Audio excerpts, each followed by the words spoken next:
Почитувани, сакам да известам јавноста дека настанот е вчера случен, а завчера имаме подпишано во Општинската изборна комисија кодекс за подпишување на фер и демократски избори, каде што сите инволвирани учесници во изборниот процес се заложивме дека ќе бидат фер и демократски. Меѓутоа можете да видите од сликава позади мене дека веќе ова ни е патокас во која насока ќе се одвиваат изборниот процес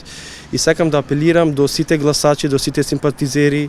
до целата јавност, значи да не потпаѓаат под вакви притисоци. Сакаме да потенцираме дека овие дела кои што се случија вчера според изборниот законник се казниви, за кои што следат соодветни санкции од 600 до 2000 евра и затоа сакаме да ги потсетиме сторителите на овие дела дека овие дела се пријавени од вчера и ќе продолжат да се пријавуваат доколку се случи да се повторуваат, така да апелираме да се придржуваме од она до кое што се обврзаме, тоа е да имаме фер и демократски изборен процес.